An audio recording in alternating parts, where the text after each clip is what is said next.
আসসালামু আলাইকুম, সবাইকে স্বাগত জানাচ্ছি দ্য ফ্রেন্ডশিপ ডায়েরিতে। একদম চলে এসেছি বাজারে। দেখুন, কবুতরের খাঁচার সামনে দাঁড়িয়ে আছি। মুরগি, কবুতর সবগুলো, হাঁস সব কিছুই আছে। আজকে যেহেতু ভাই বোন সবাই মিলে একটু চিকেন বারবিকিউ করব, তো নিজেরাই চলে এসেছি বাজারে। একদম একটা মুরগি নিব, যে কটা মুরগি লাগে আর কি বারবিকিউ করার জন্য। তো বাজার করার মধ্যেও কিন্তু একটা আলাদা মজা আছে। যে কোনো পিকনিকের কিন্তু বাজার থেকে শুরু করে লাস্ট খাওয়া পর্যন্ত কিন্তু প্রতিটা ধাপে ধাপেই মজা। তো সেজন্য নিজেরাই একদম বাজার করতে চলে এসেছি। তো এখান থেকে বাজার হয়ে গিয়েছে, মুরগির সাথে যা যা কেনাকাটা করেই চলে এসেছি আমাদের মিষ্টির দোকানে। দেখুন কত কত মিষ্টি আইটেম, সবগুলো আইটেম রয়েছে এখানে, অনেক অনেক আইটেম। তো আমাদের নিজেদেরই দোকান, ঈশ্বরদীতে বৈকালী হোটেল। তো ঈশ্বরদীতে যারা থাকে সবাই চিনবে। তো অনেক রকম মিষ্টি, এটা রয়েছে কেক সন্দেশ, এটাও একটা সন্দেশ, এটা হলো ক্রিম টোস্ট সম্ভবত এর নাম। আসলে অনেক অনেক মিষ্টি, তো সবগুলো নাম মনে রাখাও কঠিন। এটা একটা সন্দেশ, একদম কিন্তু ছানার সন্দেশ, পিওর ছানা। এটা হলো পাইপ সন্দেশ, তারপরে এটা ইলিশ পেটি, কাটারি ভোগ। তারপর আমাদের হোটেলের কিন্তু মিষ্টির, এই যে শীতকালে সবচেয়ে ফেমাস একটা মিষ্টি, খুবই মজাদার মিষ্টি, সেটা হলো সন্দেশটা। পাটারি গুড়ের যে সন্দেশটা করা হয় সেটা ভীষণ মজা। আর এই যে আমার পছন্দের মিষ্টি ল্যাংচা, সানা জিলাপি, আর এটাকে মালভোগ বলে, রাজভোগের থেকে আরও একটু বড়। এখানে রয়েছে রসমালাই, আর এটা হলো ইরানি ভোগ। এই মিষ্টিটা ভীষণ মজার, একটু লাইট মিষ্টি। আর এটা দুধরাজ তো সবারই খুব পছন্দের একটা মিষ্টি। এত হালকা মিষ্টি, লাইট মিষ্টি, যে কোনো ডায়াবেটিক্সের পেশেন্টও খেতে পারবে। তো আমার শাশুড়ি খুব পছন্দ করে এই মিষ্টিটা। আর এই যে আমার মেয়ে একদম নানুর দোকানে বসে গিয়েছে, কি খাবে, ইচ্ছা হয়েছে খাবে, তো ও নিয়েছে লাড্ডু, আর আমরা আমাদের পছন্দ মতো মিষ্টি, সিঙ্গারা, এগুলো সব নিয়ে এক এক করে খাচ্ছি। বাজার থেকে আমরা চলে এসেছি, আমাদের কেনাকাটা সব শেষ। যা যা মশলা লাগে, তারপরে চিকেন, সব কিছু যা যা প্রয়োজন হয় সব কিছু কিনে নিয়ে চলে এসেছি। তো আগে থেকে একটু প্রিপারেশন করে রাখছি, যেহেতু যতক্ষণ বারবিকিউটা মজা হয় ম্যারিনেটের ওপরে, মশলার উপরে, প্লাস যত বেশি ম্যারিনেট করে রাখা হবে তত বেশি মজা হবে। তো সব মশলাই কিন্তু অ্যাড করেছি, বারবিকিউ সস থেকে শুরু করে যা যা প্রয়োজন হয়, বাটা মশলা, লবণ, মরিচের গুঁড়া, যা যা প্রয়োজন হয়, এটা তো আমরা জানি সবাই কম বেশি। আর যে লেবু চিপে দিচ্ছি, লেবুর রসটা, এটাও টেস্টটা বাড়িয়ে দেয়।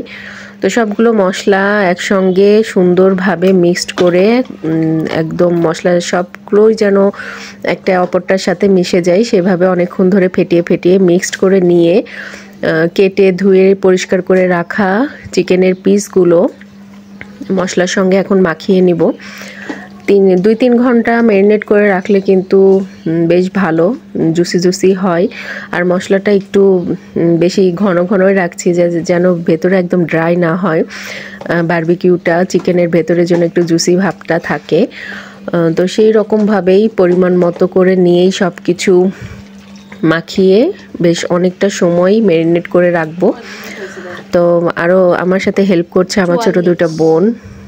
তো আর হলো ছোট ভাই যারা আছে, ওরা একটু আগুনের ব্যবস্থা করছে, যে কয়লার আগুন, চুলার আগুন, যেহেতু চুলায় তো আর রান্না হয় না, সবই গ্যাসের চুলা, তো ওরা আবার একটু ট্রাই করছে।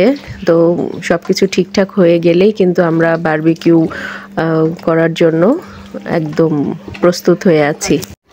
চিকেন বারবিকিউ করা আমাদের শুরু হয়ে গিয়েছে। দেখুন একদম বিশাল বড় একটা উঠান আমাদের বাড়িতে, বাবার বাড়িতে। তো বাড়িতে উঠানের মধ্যে বারবিকিউ করা হচ্ছে, আগুনটা ম্যানেজ করা হয়েছে। তো আমরা কয়লা প্রথমে খুঁজছিলাম, তো একদম গনগনে কয়লার আগুনই আমরা পেয়ে গিয়েছি। এখানে একটা কমিউনিটি সেন্টারে বিয়ের রান্না বান্না হচ্ছিল, তারপরে প্রচুর আগুন ছিল কয়লা সহ। তো সেগুলো নিয়ে এসে আমরা একটা নেট দিয়ে, ইট দিয়ে সুন্দরভাবে বারবিকিউর ব্যবস্থা করে নিয়েছি। আর এখানে গল্প আড্ডা চলছে, বোন, ভাইয়ের বউ, আমার মেয়ে। তো উঠানের মাঝখানে চারিদিকে বসে গল্প হচ্ছে, আড্ডা হচ্ছে, আর সাথে সাথে বারবিকিউ করা হচ্ছে। তো এরকম একটা পরিবেশে কার না ভালো লাগে বলেন। আমার মেয়ে তো আসলে খুবই এক্সাইটেড হয়ে আছে, ও আসলে খুবই খুশি হয়। বছরে একটা সময়ও অপেক্ষা করে থাকে কখন নানু বাড়ি যাবে। এই যে ছোট্ট একটা ভাই, ও এসে তদারকি করছে, দেখছে কত দূর হলো কি হলো। তো আমরা সবাই কিন্তু খুব বেশি এনজয় করছি।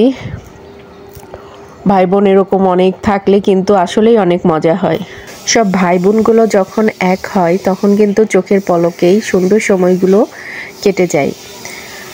আর একসঙ্গে হলে তো কত রকমের গল্প, কত রকমের আড্ডা যে চলে, কোন দিক দিয়ে রাত হয়ে যায়, কোন দিক দিয়ে দিন চলে যায়, এটা কিন্তু একদম বুঝতেই পারি না। সময়গুলোও কিন্তু খুব দ্রুত চলে যায়। তো এই যে ছোট্ট ছোট্ট বোনগুলো বসে আছে আর ভাইয়ের বউ বাতাস করছে যে আগুনগুলো যেন আরও বেশি হিট হয়। আর এই যে ছোট্ট বোন রওজা, আর এই যে ছোট্ট ভাইটা একটা দুষ্টামি করতেছে, নাচ করছে। এরকমভাবেই কিন্তু আমরা মজা আড্ডা দেওয়ার মধ্য দিয়েই কিন্তু দিনগুলো পার করি যখন সবাই একসঙ্গে হই, যেহেতু আমাদের জয়েন্ট ফ্যামিলি। আর এই ফ্যামিলিতে দেখা যাচ্ছে যে জনসংখ্যা আমরা অনেক বেশি মাশাআল্লাহ। তো যখন সবাই এক হই তখন কিন্তু কি বলবো, জায়গা দেওয়ারও মতো জায়গা হয় না, এরকম একটা পরিস্থিতি। তো কথায় কথায় দেখুন বারবিকিউটা প্রায় হয়েই আসছে, এক পাশটা প্রায় হয়ে গিয়েছে।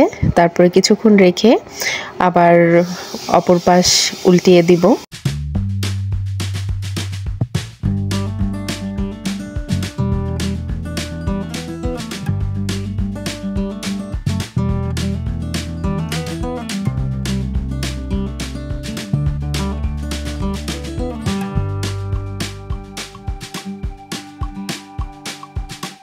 চিকেন অনেকগুলোই প্রায় হয়ে গিয়েছে, আর আরেকবার দিলে সবটা কমপ্লিট হয়ে যাবে। তো খুবই সুন্দর একটা ফ্লেভার আসছে এবং খুব সুন্দরভাবে বারবিকিউ হয়েছে। দেখে মনে হচ্ছে যে খেতে টেস্টি হবে। চিকেন বারবিকিউ করা একদম কমপ্লিট। তো সব রুমে নিয়ে এসে এখন প্লেটগুলো বেড়ে নিচ্ছি। সবার এখানে প্লেট।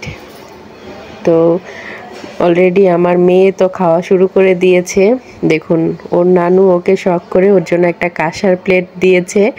আর আমার এই যে রওজামণি, রওজা খাচ্ছে। আর এখানে রয়েছে আসফি, আমার একটা ছোট্ট ভাই। তো সবাই মিলে আমরা কিন্তু মজা করে আবার একসঙ্গে হই হুল্লোড় করে দুষ্টামি করে সব খাচ্ছি।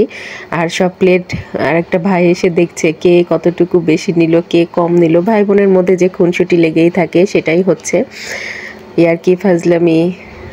তারপরে এ ওকে খোঁটা দিচ্ছে, ও ওকে নাড়ছে, এরকমভাবেই কিন্তু মৌজ মাস্তি আনন্দ ফুর্তি দিয়েই কিন্তু চলছে আমাদের জম্পেশ বারবিকিউ পার্টি, খাওয়া দাওয়া। তো আজকের ভিডিওটি কেমন লাগলো অবশ্যই কমেন্টস করে জানাবেন। সবাই ভালো থাকবেন, আল্লাহ হাফেজ।